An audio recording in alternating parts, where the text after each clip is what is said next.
చాలా ఎక్కువ అయినాయి.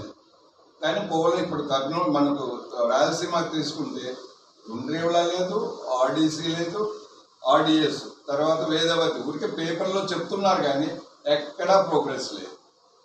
పర్ క్యాపిటల్ ఇన్కమ్ కర్నూలు వచ్చేసి 1.07 lakhs ఓన్లీ. స్టేట్ లెవెల్ మన స్టేట్లో ఆంధ్రప్రదేశ్లో ఉన్న పర్ క్యాపిటల్ ఇన్కమ్ వచ్చేసి 2,56,000 ఉంది. సో మనం ఎక్కడున్నాం?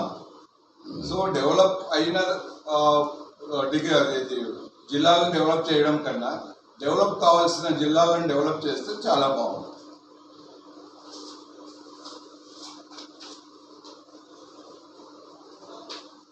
అలాగే రైల్వే కనెక్టివిటీ అసలు నవ్వు వస్తుంటుంది.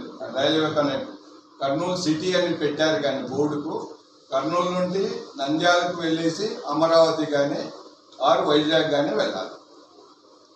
అలాగే నంద్యాల నుండి మన కర్నూలు నుండి మంత్రాలయం కానీ రాయచూరు కానీ ఆదోని కానీ వెళ్ళేసి బాంబే వెళ్ళాలి.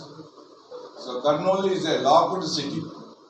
అంటే దీన్ని అన్లాక్ చేస్తే రైల్వేస్లో మనం బాగా డెవలప్ కాదు. సిటీకి అప్రోచబిలిటీ ఉంటుంది. ఆ అప్రోచబిలిటీ లేకుండా ఏం డెవలప్ చేస్తారు చెప్పండి? సో ఫస్ట్ ట్రాన్స్పోర్ట్ ఇంప్రూవ్మెంట్ కావాలి. తర్వాత మనం ఎయిర్పోర్ట్లు చాలా డెవలప్ చేస్తున్నారు కానీ ఎయిర్పోర్ట్లో కావాల్సిన ఇన్ఫ్రాస్ట్రక్చర్ లేదు కర్నూలులో.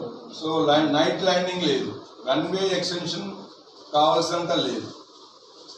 సో కాబట్టి మేము చెప్పేది ఏమంటే ఇవన్నీ ఈ అన్ని డెవలప్మెంట్స్ అంటే నేను చెప్పినాను మెడికల్గా కానీ, ఐటీ కానీ, ఎడ్యుకేషన్ కానీ, స్పోర్ట్స్ కానీ, రైల్వే కనెక్టివిటీ కానీ, at the same time air connectivity కానీ డెవలప్ చేయగలిగితే కర్నూలు నిజంగానే 4th పిల్లర్గా ఆంధ్రప్రదేశ్కు సేవలు అందించడానికి వీలు.